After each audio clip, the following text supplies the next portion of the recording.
안녕하세요. 소아고등학교 내신 대비 문학 작품 중 하나인 청산별곡을 오늘 같이 분석해 보도록 하겠습니다.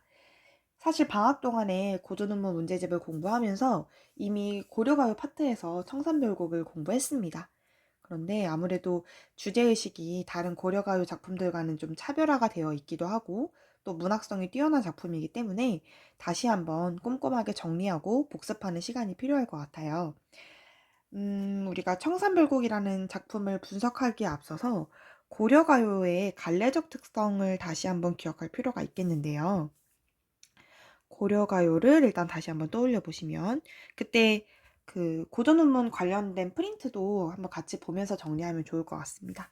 당연히 이름에서도 알 수 있듯이 고려가요는 고려시대 때 많이 불려진 노래이고요. 고려시대 때는 당시에는 이제 구전이 되다가 이때는 구전이 됐다는 건 입에서 입으로 전해지다가 조선시대에 들어와서 문자로 창작이 되었습니다. 왜냐하면 이때 당시에 뭐가 있었냐면 훈민정음이 창제가 되었기 때문에 훈민정음을 활용해서 어, 우리말 가사로 창작이 많이 되었습니다. 고려시대 때 불려진 이 고려가요는 주제를 생각했을 땐 좀 재밌는 특징들이 많이 있는데 대체적으로 애정에 대한 이야기가 많이 나와 있어요. 예를 들면 가실이나 서경별곡 혹은 동동처럼 남녀가 사랑하고 이별하는 내용들이 많이 실려 있었는데 그러다 보니 조선시대 입장에서는 너무 고려시대의 고려가요가 사랑 타령만 하는 거예요. 그래서 이거를 뭐라고 얘기를 했냐면 남녀 상열지사라고 이야기했습니다. 근데 조선시대는 우리가 무슨 사회라고 하죠? 유교 사회고 조선 선비들이 많이 있는 그런 사회잖아요. 그래서 고려가요에 이렇게 대놓고 사랑을 노래하는 이런 주제들이 조금 불편했던 거죠. 그래서 사실은 고려가요의 많은 작품들이 조선시대 때 문자로 창작이 되면서 많이 수정되고 또 삭제되기도 하고 검열 과정을 많이 거치게 됩니다. 그 과정 속에서 또 주제와는 상관이 없는 후렴구도 등장하게 되는데요. 그럼 이쯤에서 고려가요의 아주 대표적인 특징을 세 가지를 정리하면 그때 우리가 뭐로 공부했냐면 3분 후로 공부를 했었어요. 3분 후, 삼음보, 분연체, 후렴구 이렇게 공부를 했었는데요. 삼음보는 시조인 사음보와는 당연히 구별을 지어줘야 되는 특징이고요. 분연체라는 거는 고려가요에서부터 연이라는 개념이 등장을 했다는 거고 후렴구 같은 경우에는 연과 연 사이에 마지막 줄에 항상 이렇게 후렴구가 등장을 하게 되었는데요. 이 후렴구에서도 남녀 상열지사로 여겼던 조선시대의 특징이 드러나게 되는데 후렴구가 주제와 상관이 없을 때도 있었다. 음. 근데 뭐 이건 늘 그랬다는 건 아니고 작품의 좀 특성을 보고서 이게 지금 작품 전체의 주제와 관련이 있는지 없는지를 판단해야 됩니다. 청산별곡 같은 경우에는 주제의식과는 상관이 없지만 뭐 그렇다고 해서 이게 뭐 조선시대 때 일부러 궁중음악으로 편입되는 과정에서 넣었다 뭐 이런 식으로 지금 보는 관점은 딱히 없어요. 근데 어쨌든 이런 식으로 주제와 상관없는 후렴구가 삽입이 되어 있는 작품들도 꽤 있었다. 뭐 동동 같은 경우에도 보면 약간 주제랑 상관없는 그런 후렴구가 들어가 있었죠. 뭐 이런 식으로 봐주시면 되고요. 자, 그러면 한번 작품을 같이 분석을 해보도록 할 텐데요. 청산별곡은 총 연이 8개로 되어 있고 좀 특징적이라면 1, 2, 3, 4연 그리고 5, 6, 7, 8연 이렇게 두 파트로 나눠서 분석을 할 수 있겠습니다. 그래서 한번 그런 식으로 공부를 같이 해보도록 하겠습니다. 자, 첫 번째 연부터 보도록 할게요. 사월이 사월이 났다. 청산에 사월이 났다. 머리랑 다리랑 먹고 청산에 사월이 났다. 얄리얄리 얄랑청 얄라리 얄라 이렇게 되어 있네요. 자, 사월이 사월이 났다. 청산에 사월이 났다라고 되어 있는데 자, 일단 우리가 음보를 끊을 때 고려가요는 아까 몇 음보라고 했어요? 3음보라고 했죠. 그래서 이걸 어떻게 끊어줘야 되냐면 사월이 났다. 요렇게가 3음보입니다. 그럼 얘 같은 경우도 청산에 살얼이 났다. 이렇게 3음보로 끊어지겠죠. 그래서 이게 글자 수 같은 경우도 좀 영향이 있는데 얘는 3, 3, 2조의 3음보다 이렇게 설명을 할 수 있다는 거죠. 그래서 이거를 살얼이하고 살얼이 낫다를 같은 음보로 묶으시면 안 된다는 거. 살얼이 살얼이 낫다, 청산의 살얼이 낫다 이렇게 끊어주시면 됩니다. 밑에 있는 애들도 똑같겠죠. 머리랑 다래랑 먹고 청산의 살얼이 낫다 이렇게 이제 3음보씩 잘 끊어지고 있습니다. 자, 그 다음에 1년에서는 표현상의 좀 특징이 재밌게 나타나고 있는데요. 3음보 먼저 써주고요. 자, 전체적으로 얘 구조가 어떻게 되어 있냐면 지금 A, A, B, A의 형식을 띠고 있습니다. 그래서 살얼이랑 살얼이 낫다는 어쨌든 의미상으로는 같은 의미를 갖고 있기 때문에 같은 A로 보는 거예요. 그래서 살얼이 낫다, 청산의 살얼이 낫다. 이렇게 AA, BA 형식의 구조를 나타내는데 AA, BA 형식은 반복법 중에 하나입니다. 그래서 AA, BA 형식으로 반복을 나타낸다라고 하면 맞는 얘기가 되는 거예요. 자, 근데 어쨌든 AA, BA 형식으로 나눌 때는 살얼이 낫다가 한 파트가 되지만 음보로 나눌 때는 살얼이랑 낫다를 끊어줘야 된다는 거. 이거를 기억을 잘 해주셔야 됩니다. 이거는 이제 설명을 했기 때문에 시험 문제 혹시라도 나왔을 때 이걸 틀리면 안 되겠죠. 자, 그럼 이제 다시 한번 뜻을 좀 다시 한번 살펴보면요. 살얼이 낫다. 이거는 살 거야, 살 거야. 어디에서 살 거냐면 청산에서 살 거야 라고 얘기하고 있습니다. 이 청산은 어떤 공간이냐면요. 뒤에서 나오겠지만 현실 도피적인 공간입니다. 현실 도피적 공간이에요. 그리고 동시에 이상향이기도 합니다. 그래서 청산에서 살얼이 낫다. 청산에서 살 거야 라고 얘기하고 있는데요. 자, 그곳에서 뭘 먹으면서 사냐고 얘기를 하냐면요. 머리랑 다래랑 먹고 청산에서 살 거야 라고 얘기하고 있는데 이 머리랑 다래가 상징하는 바가 있겠죠. 얘네들은 다 뭘 상징하냐면 청산에서의 삶의 양식을 얘기해요. 청산에서의 삶의 양식. 자, 여기서 나오는 삶의 양식이라는 게 뭐냐면요. 굉장히 머루랑 다래 같은 경우는 산에서 나는 그냥 작은 열매들이잖아요. 그래서 이거를 먹으면서 청산에서 살 거야 라고 얘기하는 거. 내가 뭐 산에서 큰 뭐 짐승을 사냥해서 먹겠다 이런 게 아니라 그냥 열매나 따먹으면서 살 거야 라고 얘기하고 있기 때문에 소박한 음식을 나타내고 있죠. 소박한 음식. 우리가 소박한 음식 하면 배웠던 사자성어가 두 가지가 있습니다. 하나는 박주산채가 있고요. 다른 하나는 단사표음이 있었습니다. 그렇게 먹으면서 청산에서 살 거야 라고 얘기하고 있네요. 지금 뭐 살얼이 낫다 살얼이 낫다가 계속해서 반복되고 있기 때문에 뭐 유사한 통사구조를 반복하고 있다고 볼 수도 있겠네요. 통사구조 반복. 자, 그 다음에 마지막 세 번째 줄을 보시면 얄리 얄리 얄랑셩 얄라리 얄라라고 나오고 있는데 굉장히 뭐 외계어인지 뭐 현대어인지 알 수가 없는 독특한 후렴구가 등장하게 됐습니다. 자, 이 후렴구는요. 역할이 너무 명확하게 있는데요. 일단 기본적으로 얘는 후렴구고요. 자, 이 후렴구가 어떤 효과를 가지게 되냐면 음악적 효과를 가지게 됩니다. 음악적 효과를 가지게 되고 또 연을 구별해주는 효과가 있어요. 이거를 우리가 아까 얘기했던 것처럼 분연의 효과가 있다라고 얘기할 수 있습니다.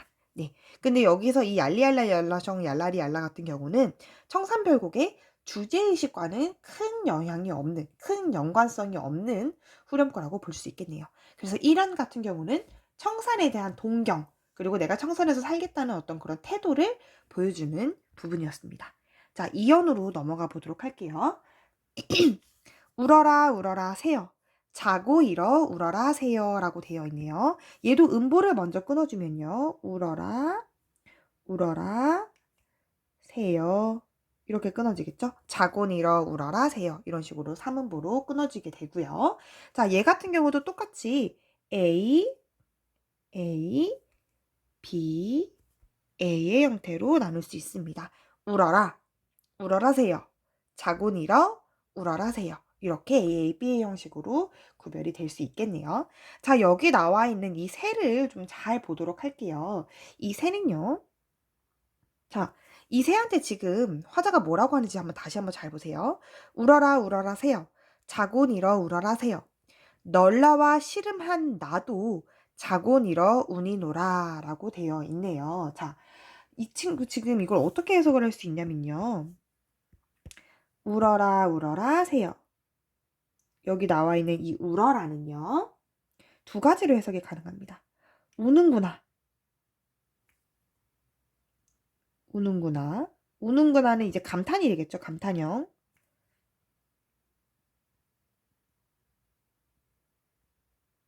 자, 우는구나 아니면 울어라가 됩니다. 진짜 여기 말 그대로 울어라. 자, 울어라 같은 경우는 명령형이 되겠죠. 자, 울어라 울어라 새요. 자고 일어나서 울어라 새요. 자, 지금 새한테 울라고 하는데요. 그 다음 줄을 보면 정확히 뭐 널라와 시름 이런 것들 해석을 못해도 널라와 시름한 나도 자고 일어나서 운다고 했습니다. 그럼 새랑 나랑 지금 행동이 어때요? 같아요. 자고 일어나서 우는 행동이 똑같단 말이에요. 그럼 우리가 지금 이런 걸 뭐라고 해석할 수 있냐면 이 새는 객관적 상관물의 역할을 하게 됩니다. 객관적 상관물. 자, 객관적 상관물도 쌤이 예전에 세 가지가 있다고 설명을 해줬었는데요. 첫 번째는 나랑 대상의 감정이 일치할 때 감정이입. 두 번째는 우리가 대조될 때. 세 번째는 그 객관적 상관물이 내 감정의 배경이 될 때. 이렇게 세 가지를 알려줬었는데 여기서는 어떻게 되겠어요? 감정이입이 됩니다. 나랑 새의 감정이 일치해서 같이 울고 있기 때문에 감정이입이 되고요. 이거는 동병상련으로도 볼 수 있겠죠. 자, 여기 이렇게 보조사 도 같은 게 들어있으니까 이런 걸 통해서 조금 해석을 더 잘할 수 있다는 거죠. 그러면 너보다 시름이 많은 나도 자고 일어나서 운다 라고 되어 있어요. 널라와 모모라와 같은 경우는 비교를 해주는 조사고요. 너보다 시름, 근심이 많은이라는 뜻이죠. 시름이 많은, 하다가 우리 많다라는 뜻이잖아요. 그래서 얘도 많은이라고 해석하시면 됩니다. 너보다 시름이 많은 나도 자고 일어나서 운다 라고 생각해 주시면 돼요. 이 라와가 비교격 조사입니다. 그 다음 얄리얄리 얄라청 얄라리 얄라. 후렴구는 더 이상 이제 해석을 하진 않을 거예요. 그냥 이 정도로 봐주시면 되고요. 그럼 이연에서 느낄 수 있는 내용은 뭐냐면 내가 지금 화자가 시름이 많다는 거, 삶의 고통, 비애를 느끼고 있다는 거를 알 수 있다는 거죠. 아, 그래서 지금 2연에서 본 것처럼 얘가 지금 시름이 많아서 1연의 청산, 즉 현실을 도피할 수 있는 공간으로 도망치고자 하는구나 라는 거를 알 수 있다는 거죠. 3연으로 넘어가 보겠습니다. 가던 새 본다. 이제 음보는 뭐 더 이상 끊어주지 않아도 되겠죠. 얘 같은 경우도 가던 새 본다. 물 아래 가던 새 본다. 이렇게 3음보로 끊어줄 거예요. 자, 여기 나와 있는 이 새가 다양한 뜻으로 해석이 가능한데요. 자, 어떻게 해석을 할 수 있는지 한번 볼게요. 가던 새. 1번은 날아가던 새입니다. 날아가던 새. 그 짹짹거리는 새 있죠? 두 번째는 뭐냐면요. 밭인데요. 어떤 밭이냐면 갈던 밭. 우리 밭을 간다고 하잖아요. 갈던 밭. 그거를 본다. 그러니까 새라는 게 이제 밭의 의미가 있고 새의 의미가 있는 건데 자, 어떻게 이게 가능했는지 좀 더 볼게요. 물 아래 가던 새 본다 라고 되어 있는데요. 여기에 나와 있는 이 물 아래를 좀 잘 보시면 자, 이 물은 우리 예전에 중세국어 배울 때도 봤지만 원순 모음화가 안 돼서 물이 아니라 물이 되어 있는 상태입니다. 자, 이 물 아래는 두 가지로 얘도 해석이 가능한데요. 첫 번째는 평원지대입니다. 평원지대는 뭐랑 대비가 되냐면 청산이랑 대비돼요. 왜 그러냐면 청산은 산이고 평원지대는 평평한 땅을 얘기하는 거니까 산이랑 당연히 대조가 될 거고요. 두 번째는 뭐가 되냐면 속세가 됩니다. 속세. 그래서 일단 두 가지로 해석이 가능한데요. 조금 더 볼게요. 자, 만약에 이걸 속세로 해석을 하게 되면 내가 물 아래 가던 새를 본다라는 것은 자꾸 뒤를 둘러보게 된다는 거죠. 자꾸 뒤를 돌아보게 돼. 이건 결국 속세에 대한 미련을 얘기할 수도 있다는 거죠. 자, 다시 한번 정리하면 뒤돌아본다는 겁니다. 어딜 가면서 뒤로 볼까요? 청산을 가면서. 그러면 이게 진짜 날아가는 새를 보면서 그냥 자꾸 둘러보는 걸 수도 있지만 뒤돌아보면서 내가 청산으로 떠나기 전에 내가 있었던 곳, 즉 물 아래의 속세, 평원지대를 뒤돌아보게 되는 그런 감정도 느낄 수 있다는 거예요. 근데 우리가 뒤돌아본다는 건 보통 미련의 감정이랑 연관이 되니까 이렇게 해석이 가능하다는 거고요. 익 묻은 장글란 가지고 물 아래 가던 새 본다라고 되어 있는데요. 자, 이 익 묻은이 뭐냐면요.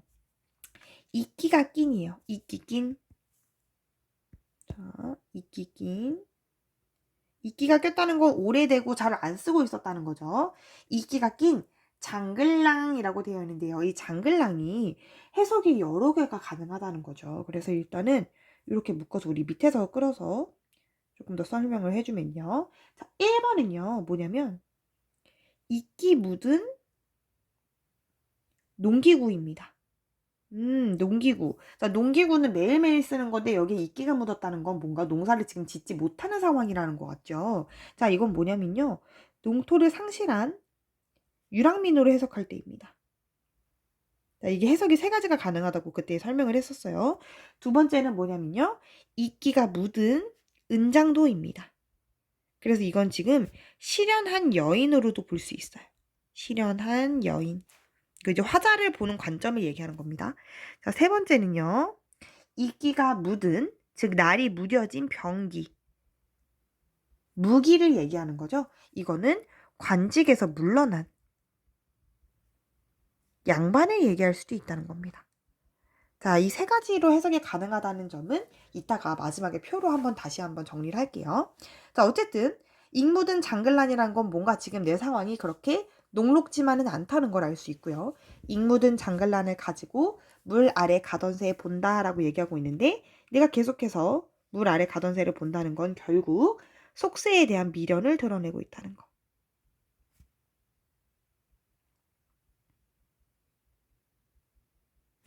뭔가 청산으로 떠나긴 하지만 계속 내 마음이 편하지만은 않다는 걸 드러내고 있다는 거죠. 자, 그럼 이 사면이 왜 중요하냐? 여기서는 뭐가 나오냐면 화자의 심리가 조금 더 직접적으로 드러나고 있는 듯한 느낌이 든다는 거예요. 자꾸 바라보는, 뒤를 돌아보는 행위를 통해서 우리가 간접적으로 이 사람의 그 심리를 추측해 볼 수 있다는 거죠. 자, 그 다음에 사연으로 넘어가면요. 1인공 절인공 하야 나즈란 지네와 손겨 오리도 가리도 없은 밤을 안 또 어찌 오리라 얄리얄리 얄라셔 얄라리 얄라라고 되어 있는데요. 자, 얘 같은 경우는 보면 지금 1인공 결인공 이렇게 되어 있는 건 이렇고 저렇고 뭐 이렇게 해석을 할 수 있는데 이응이랑 리을이 되게 많이 나와 있어요. 이런 것들은 약간 운율감을 형성해 줄 수 있겠죠. 운율감 형성해 주고요. 1인공 절인공 하야 나즈란 지네와 손겨 라고 되어 있는데요. 뭐 얘 같은 경우는 사문보로 끊는다면 1인공 절인공 하야 나즈란 지네와 손겨 이렇게 사문보로 끊어줘야 돼요. 알겠죠? 그래서 낮에는 어떻게 저렇게 지내왔지만 이라고 해석할 수 있어요. 지내왔지만. 자, 그러면 낮에 여차저차 지냈어 라는 건 내가 낮에 시간을 알차게 보냈다기보다는 어영부영 그냥 뭐 약간 죽지 못해 사는 느낌으로 겨우겨우 시간을 보냈다는 느낌을 주죠. 그럼 밤은 어땠을까요? 오리도 가리도 없은 오리도라는 건 여기서 올, 이도, 갈, 이도. 이거를 지금 이어 적기 한 거잖아요. 그 말은 올 사람도 갈 사람도 없이 밤이란 또 어찌하리라 라고 얘기를 하고 있습니다. 자, 그럼 여기 나와 있는 이 밤을 한번 볼게요. 여기 나와 있는 이 낮과 밤은 긍정적인 시간들인가요? 아니라는 거죠. 자, 그럼 낮은 어떻게 저떻게 지냈어? 해가 있으니까 그나마 밤보다는 고독감이 덜 했을 텐데 밤에는 손님도 아예 없단 말이에요. 그래서 이건 지금 무슨 상황이냐? 고독감이 극대화되는 시간이라는 거죠. 그래서 낮에는 여차저차 지냈는데 아예 손님이 전혀 없을 밤에는 또 어떻게 지내지? 라고 얘기를 하고 있는 겁니다. 즉, 그러니까 지금 이 상황이 어떤 상황인지 다시 정리하면 낮에도 고독감을 느껴요. 진짜 겨우겨우 시간을 보냈어요. 근데 밤에도 똑같이 고독감을 느낄 수밖에 없는, 오히려 더 고통스러울 수도 있는 화자의 심정이 드러나 있는 상황입니다. 자, 여기까지 일단 한번 정리를 좀 해볼게요. 1연부터 4연까지 먼저 보고 그 다음에 5연부터 8연을 봐야 된다고 했었죠. 자, 1연에서는 뭐에 대해서 얘기했냐면 현실 도피 공간인 청산에 대한 화자의 동경이 드러나 있습니다. 청산에서 살 거야 라고 얘기하고 청산에서 살면 뭔가 이 현실을 벗어날 수 있을 거라고 생각하고 있기 때문에 그곳에서 머리랑 다래를 먹으면서 살 거야 라고 얘기하고 있습니다. 여기서 나왔던 머리랑 다래는 특히 소박한 음식을 드러내고 있다고 얘기를 했었죠. 자, 그 다음에 얄리얄리 얄라숑 얄라리 얄라라는 후렴구가 등장하게 되었는데요. 주제의식과 크게 상관이 있는 것은 아니지만 음악적 효과가 있고 연을 구분해주는 효과가 있었습니다. 2연에서는요. 울어라 울어라 새요. 자고 일어나서 울어라 새요라고 얘기하면서 이 새에게 우는구나 라고 감탄을 할 수도 있고요. 아니면 울라고 명령을 할 수도 있는 두 가지 해석이 가능한 문장이 나왔습니다. 자, 근데 이 새의 역할이 중요했어요. 그 다음 줄을 다시 한번 보면 너보다 시름이 많은 나도 일어나서 운다라고 얘기했기 때문에 새도 시름이 있는데 그 새보다 더 시름이 많은 나라고 얘기를 했잖아요. 그럼 이 두 사람은 감정이 대립되고 있나요? 아니죠. 우리 둘 다 똑같이 시름을 느끼고 있어. 단지 내가 좀 더 많아 라고 얘기하고 있는 거기 때문에 객관적 상관물에서도 감정이입의 역할을 할 수 있다는 거. 그게 바로 새라는 거. 이렇게 정리해 주시면 되겠습니다. 자, 3연에서는 화자의 심리가 직접적으로 등장하게 되었는데요. 가던 새 본다, 물 아래 가던 새 본다 라고 했을 때 이 새는 날아가는 새를 볼 수도 있었고요. 아까 앞에 2연에 나왔던, 아니면 두 번째로는 내가 그동안에 평원지대에서 갈고 있었던 밭을 얘기할 수도 있었습니다. 자, 이 물 아래는 또 두 가지로 해석이 가능했습니다. 첫 번째는 평원지대이면서요. 두 번째는 속새를 얘기하겠죠. 근데 뭐 이거는 사실 두 가지로 해석이라기보다 평원지대랑 속새가 뭐 같은 얘기를 하고 있다고 볼 수 있을 것 같아요. 왜냐면 산은 조금 고립되어 있고 평원지대 같은 경우는 조금 더 속사랑 가깝죠. 사람들이 같이 모여 사는 공간이기 때문에. 그래서 물 아래는 두 가지로 이렇게 해석이 되고요. 자, 자꾸 가던 새를 본다는 거는 뒤돌아본다는 것을 의미하는데 어디로 가고 있었냐? 청산에 가면서 뒤돌아본다는 거죠. 그러면 속새에 대한 미련이 드러나게 되겠구나. 근데 여기서 뭘 가지고 가냐면요. 잉 묻은 장글란을 가지고 갔습니다. 잉 묻었다는 거는 이끼가 꼈다는 거고요. 장글란이라는 건 원래 쟁기의 뜻을 갖게 되는데 단순히 쟁기로만 볼 수는 없다는 거죠. 농기구로도 해석할 수 있고 은장도로도 해석할 수 있고 병기로 볼 수도 있었습니다. 각 소재별로 이 화자가 누구인지를 추측해 볼 수 있는 소재가 되기 때문에 그런 것들도 정리를 하면 좋겠네요. 자, 사연에서는 1인공 결인공하야 나즈란 지네와 손겨 운율감을 드러내는 리을과 이응이 많이 등장하게 되었었고요. 자, 낮에는 어떻게 저떻게 지내왔지만 밤에 올 리도 갈 리도 없는 그런 밤에는 또 어떻게 하지? 라고 얘기하면서 고독감을 아주 극대화해서 표현을 해주고 있었습니다. 그럼 지금 1연부터 4연까지 봤을 때 분위기가 즐거운가요? 전혀 즐겁지 않다는 거죠. 되게 우는 감정, 울고 있다고 2연에서 얘기를 했고 그 다음에 4연에서도 밤은 또 어떻게 지내지? 라고 얘기하고 있기 때문에 뭔가 좀 절망적이고 좀 힘겨운 상황을 잘 드러내고 있다고 볼 수 있겠습니다. 자, 그럼 5연부터 한번 다시 볼게요. 자, 5연부터는 앞에 있는 내용들과 조금 대응되는 부분들이 나올 겁니다. 잘 보세요. 어디라 더디던 돌코, 누리라 마치던 돌코, 미리도 괴리도 없이 맞아서 우니노라. 얄리얄리얄라성 얄라리얄라라고 되어 있는데요. 자, 어디라 더디던 돌코라고 되어 있는데요. 어디다 던지는 돌인가? 라고 물어보고 있는 겁니다. 돌이라고 되어 있죠. 어디에 던지던 돌인가? 누리라 마치던 돌인가? 자, 누구를 마치려는 돌인가? 라고 물어보고 있습니다. 그래서 여기 나와 있는 이 돌은 뭘 상징하냐면 피할 수 없는 비극적 운명을 얘기해요. 피할 수 없는 비극적 운명. 음. 돌을 던지는데 어디에다 던지는지 누구를 맞추려는 돌인지 모르겠지만 이 돌을 이따가 지금 두 번째 줄에서 보면 내가 맞아서 운단 말이에요. 그래서 피할 수 없는 운명을 상징하다고 볼 수 있겠습니다. 그리고 뭐 특히 여기서 뭐뭐 하는 고라고 되어 있는 거 이건 지금 의문형 종결어미라는 거죠. 의문형 종결어미. 서리법은 아닙니다, 이거는. 자, 그 다음에 미리도 괴리도 없이라고 되어 있는데 이건 또 뭐냐면요. 밀이도, 괴이도 이렇게 쓸 수 있는데요. 미다라는 건 뭐냐면 미워하는 거죠. 그러니까 미워할 사람도 사랑할 사람도 없이 맞아서 운다라고 되어 있습니다. 자, 그러면 지금 이렇게 나는 피할 수 없는 운명을 맞이하고 있는데 그거에 대해서 내가 미워할, 원망할 사람도 없고 사랑할 사람도 없이 그냥 울고 있다는 거예요. 그래서 비극적 운명을 맞이했을 때 얘가 그냥 울고 있기 때문에 되게 좀 삶에 대한, 삶의 고통에 대한 비탄이 잘 드러나고 있다는 거죠. 비탄, 비애.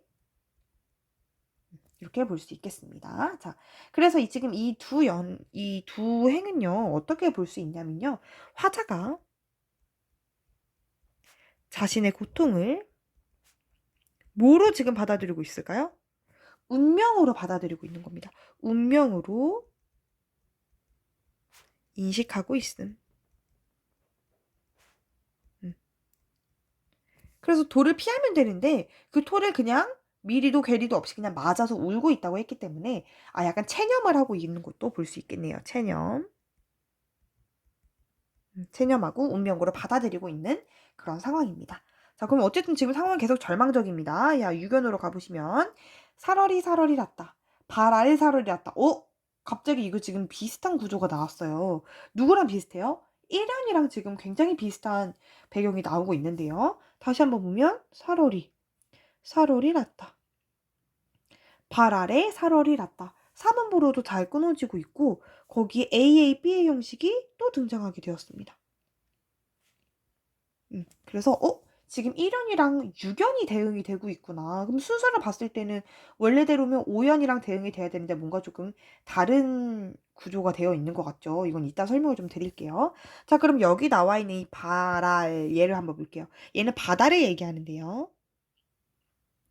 자, 아까는 청산에서 살 거라고 하더니 이번에는 바다에서 살겠다고 했습니다. 이 바다는 뭐냐면요. 새로운 도피처를 얘기해요. 새로운 도피처. 그리고 아까도 이상향이라고 얘기했던 것처럼 여기서도 새로운 이상향을 모색하고 있다고 볼 수 있습니다. 새로운 이상향 모색 이렇게 얘기할 수 있겠죠. 자, 그래서 남아작이랑 구조개랑 먹고 발 아래 살얼이 났다. 그럼 여기 나와 있는 얘네들도 자, 남아작이 구조개 남아작이는 그 문제집에도 적혀 있긴 하지만 바다 풀의 일종이에요. 그러니까 약간 뭐 미역 같은 애들 있죠. 그런 걸 얘기하는 거고 얘는 뭐 바다 풀. 구조개는 뭐예요? 굴이랑 조개 같은 거 얘기하는 거잖아요. 굴, 조개 이런 걸 얘기하는 건데 얘도 다 지금 뭐예요? 소박한 음식을 드러내고 있기 때문에 박주산채 단사표음과 연결이 된다는 거죠. 그래서 그걸 먹으면서 바다에서 살 거야 라고 얘기하고 있으니까 유견에서는 새로운 이상향인 바다에 대한 동경 그런 것들을 드러내고 있다고 볼 수 있겠네요. 자, 그럼 7년을 가보시면요. 이 7년은 아까 나왔던 사면이랑 이제 대응이 될 건데요. 자, 그러면 얘도 좀 중요한 부분이 되겠고 화자의 심리도 드러나게 됩니다. 화자 심리 한번 볼게요. 자, 가다가 들어라. 애정지 가다가 들어라 라고 되어 있는데 여기 나와 있는 이 애정지는요. 외딴 부엌을 얘기합니다. 어떤 부엌에 이제 갔다는 거죠. 어떤 부엌을 가다가 들어라 라고 되어 있는데요. 뭐 얘는 뭐 한번 볼게요. 사슴이 짐대에 올라서 해금을 켜는 것을 들어라 라고 되어 있습니다. 자, 여기 사슴이라는 애가 나왔는데 이 사슴이 상징하는 바가 있어요. 첫 번째는 뭐냐면 사슴이 짐대, 그러니까 장대 같은데 이렇게 뭐 나무 봉같이 생긴 데 올라가서 해금을 켜는 걸 들으래요. 해금은 뭐 인터넷에 검색해보면 나오겠지만 이게 뭐냐면 우리나라 약간 기타같이 생긴 악기예요. 바이올린처럼 줄이 이렇게 달려있는 그런 악기인데 사슴이 뭐 쉽게 얘기하면 사슴이 바이올린 키는 걸 생각하면 돼. 근데 그게 사실 가능한가요? 불가능하잖아요. 그래서 여기는 지금 1번은 뭐라고 해석할 수 있냐면, 자, 얘가 진짜 만약에 사슴이라면, 사슴이 진짜 바이올린 키듯이 해금을 켠다면 이건 불가능한 상황이야.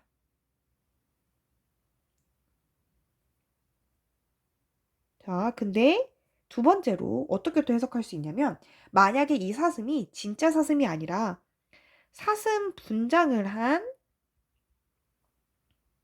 광대라면, 광대가 이제 일어나 그냥 이렇게 장대 올라가서 해금을 키는 거라면, 아, 이거는 불가능한 상황은 아니죠. 그 대신에 화자가 뭐 하고 있는 거냐면, 공연을 보면서 시름을 해소하려고 하는 욕구가 있다는 거예요. 완전히 해소가 됐다라고 얘기를 하면 안 되고, 어쨌든 공연을 보면서 자기가 가지고 있던 시름을 해소하려고 하는 그 욕구가 드러난다는 거죠. 그래서 이건 지금 두 가지로 해석이 아까 가능하다는 점. 다시 한번 정리하면 이 행 같은 경우는, 자, 두 가지로 해석이 가능해요. 만약에 불가능한 상황으로 본다면 얘는 기적이 일어나기를 소망하는 마음으로도 볼 수 있다는 거야. 근데 이건 이제 어떻게 해석할 때냐면 1번으로 해석했을 때 불가능한 상황일 때 얘기하는 거죠. 불가능한 상황. 자, 그럼 얘가 왜 이런 것들을 소망하게 되냐? 왜 그러냐면 현실이 너무 괴로워서 그런 거야. 현실이 너무 괴롭기 때문. 이렇게 두 가지로 해석이 가능하다는 거죠. 오케이? 그래서 사슴이라는 소재가 실제로 사슴일 때랑 사슴 분장을 한 광대일 때랑 좀 다르다는 거. 그다음에 근데 어쨌든 기본적으로 얘가 사슴이 뭐 해금을 킨다고 했으니까 불가능한 상황으로 보면 뭐 의인법까지 사용했다고 볼 수도 있겠네요. 근데 어쨌든 그만큼 지금 이 7연에서는 뭔가 이 화자가 되게 이 삶에 있어서 너무 힘듦을 많이 느끼고 있으니까 이런 어떤 뭐 시름을 해소하려는 욕구가 공연을 통해서 드러날 수도 있고 아니면 아예 불가능한 상황을 꿈꾸면서 차라리 기적이 일어났으면 좋겠다라고 소망하고 있는 거로도 해석할 수 있겠습니다. 자, 8연으로 가시면요. 가단이 배부른 도개. 이거는 이제 어디로 가는 거냐면 바다로. 바다로 가더니 배부른 독이. 그 독이라는 거는 이렇게 배가 이렇게 꽉 차 있는 이 독을 자, 이렇게 술독을 얘기하는 거야. 술독. 이렇게 되어 있는 술독을 얘기하는 겁니다. 가더니 배부른 독이 설진 강수를 비조라. 조롱곡 누룩이 매와 잡사하니 내 어찌하리이꼬 라고 되어 있는데요. 자, 배부른이라는 거는 배가 불룩한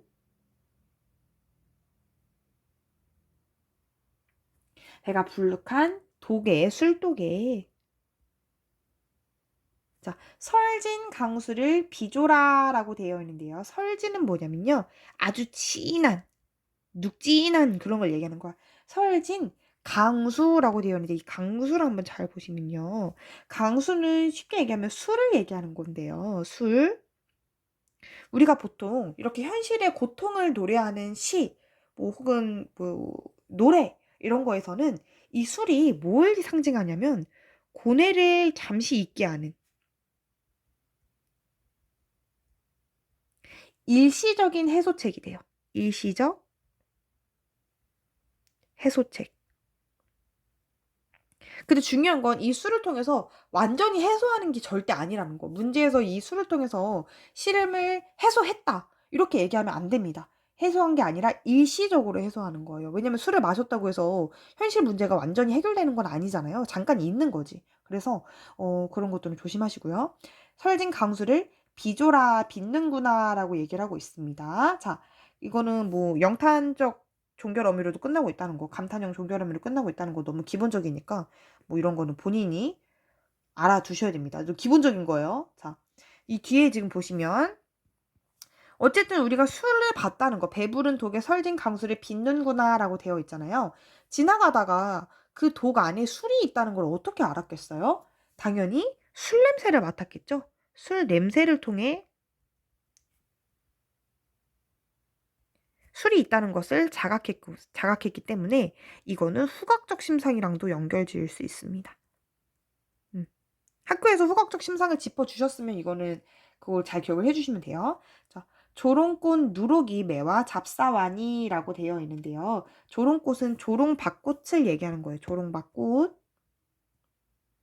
조롱박꽃 모양을 한 누룩 있죠, 누룩. 누룩은 뭐냐면 우리 옛날에 막걸리 같은 거 만들 때는 누룩으로 만들잖아요. 지금도 뭐 그렇지만 어쨌든 조롱꽃 모양의 누룩. 누룩은 뭐 냄새라고도 해석해도 됩니다. 누룩 냄새니까요. 술 냄새가.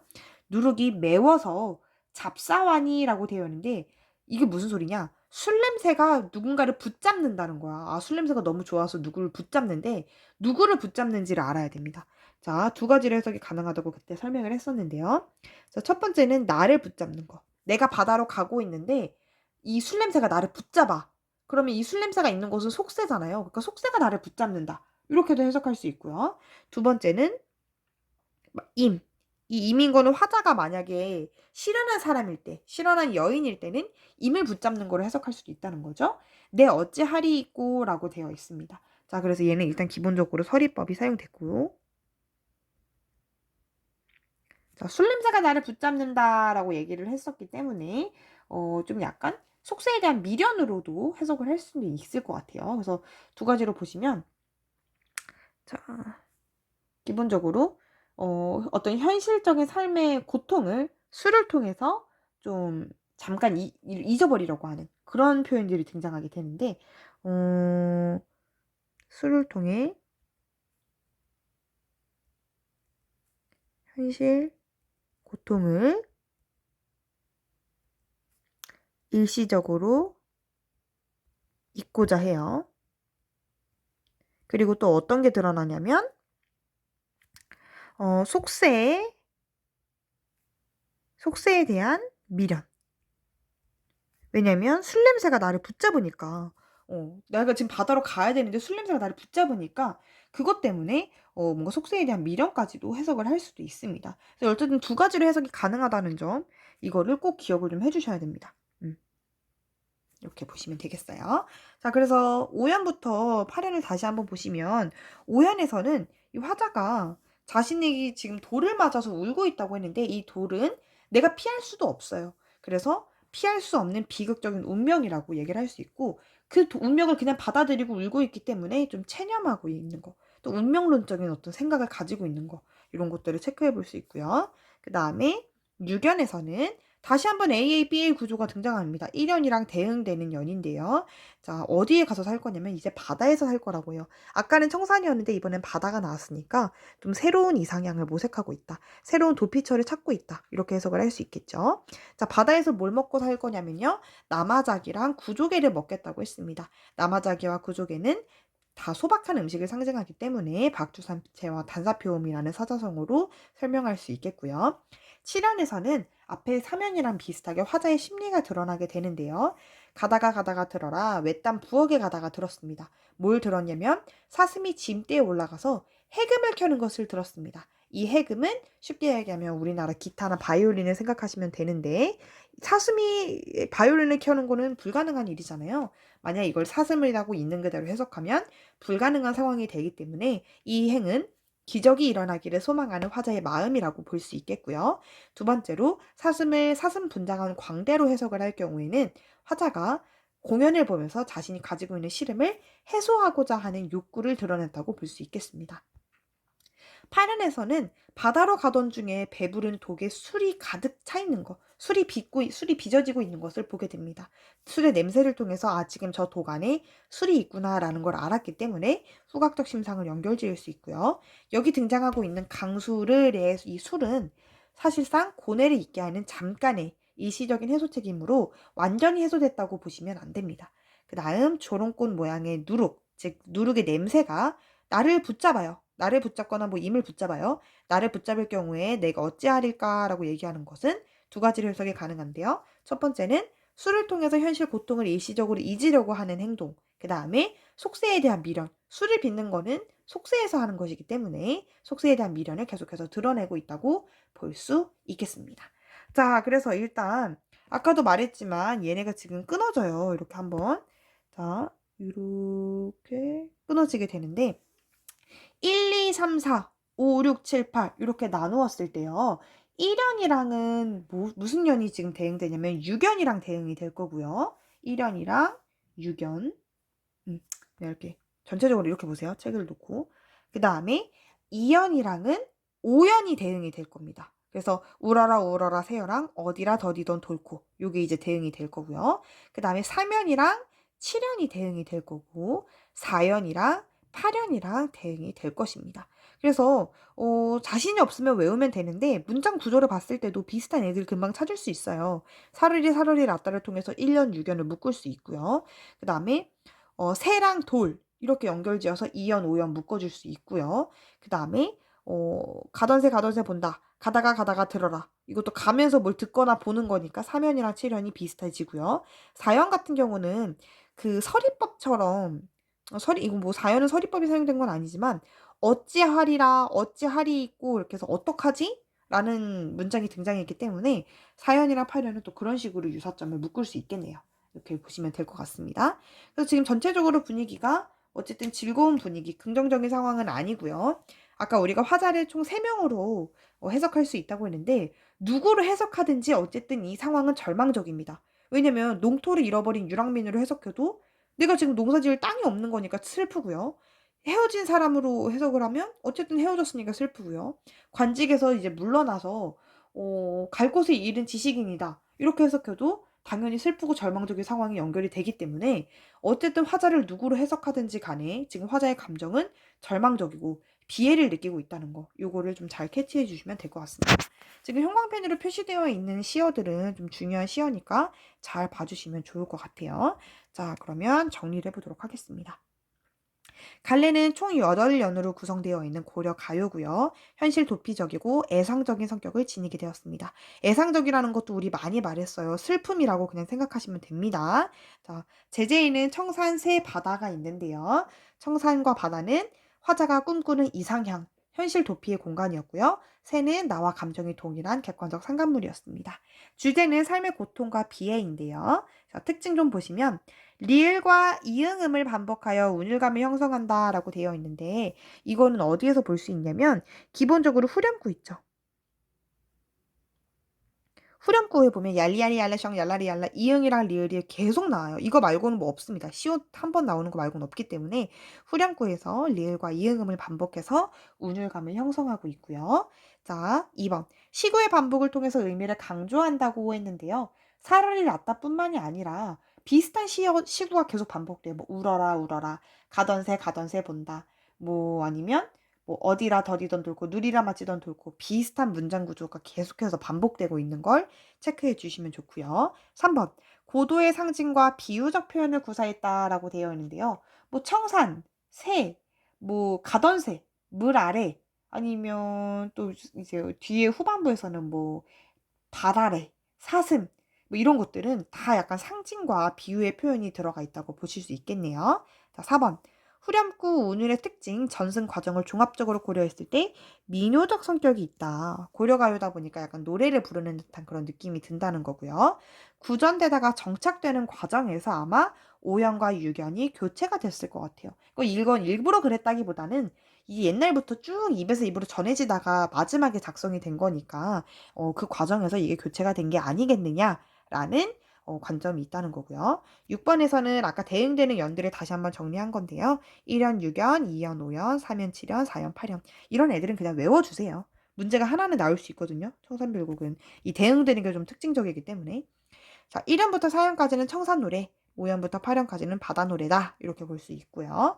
해제는 자 같이 볼게요. 혼자 보라고 하면 안 볼 것 같아요. 자, 이 노래는 오랫동안 구전되다가 훈민정음 창제 이후에 문자로 정착된 고려 가요로 가시리와 함께 문학성이 뛰어난 작품으로 손꼽히고 있습니다. 삶의 비애와 현실적인 고통에서 벗어나 생의 안식처를 찾으려고 하는 민중의 모습을 엿볼 수 있겠네요. 자, 시적 화자를 3가지로 볼 수 있었습니다. 첫 번째 유랑민일 때는요. 청산에 들어가서 머루나 다래를 따먹고 살아야 하는 유랑민의 처지. 자기가 농사를 지어야 하는 곳을 잃어버려서 그곳으로 가서 현실을 도피해서 살아야 되는 유랑민의 처지를 상상해 볼 수 있고요. 실현한 사람일 때도 실현의 아픔을 잊기 위해서 청산으로 도망치려고 하는 그런 상황을 볼 수 있고 지식인일 때는 속세의 번뇌, 얘가 막 가지고 있는 씨름 막 이런 것들 있죠. 그런 것들을 해소하기 위해서 청산을 찾고 기적과 위안을 구하면서 삶을 집요하게 추구하는 지식인의 노래로 볼 수 있습니다. 그러니까 기적과 위안을 구하면서도 삶을 집요하게 추구한다는 건 요 마지막 7, 8년을 보면 특히 더 잘 알 수 있겠죠. 얘가 뭔가 이 시름에서 벗어나려고 하는 것 같아. 그래서 막 사슴이 해금 켜는 것도 보고 강수를 막 빚는 냄새를 맡으면서 술 냄새도 맡고 하지만 어쨌든 결국에는 이 술 냄새 때문에 내가 떠나지 못하고 자꾸 묶여있는 듯한 느낌, 잡혀있는 듯한 느낌이 들기 때문에 삶을 집요하게 추구하는 노래로도 볼 수 있다. 이렇게 해석이 가능하다는 거죠. 그래서 지금 고려가요를 이렇게 봤는데 전체적으로 이 주제의식이랑 잘 연결해서 좀 공부를 해보시고요. 이 상황도 한번 그림을 좀 잘 그려보세요. 머릿속으로 그림을 그리면서 작품을 좀 잘 이해하려고 노력하면 될 것 같습니다. 자, 열심히 공부하시고요. 안녕.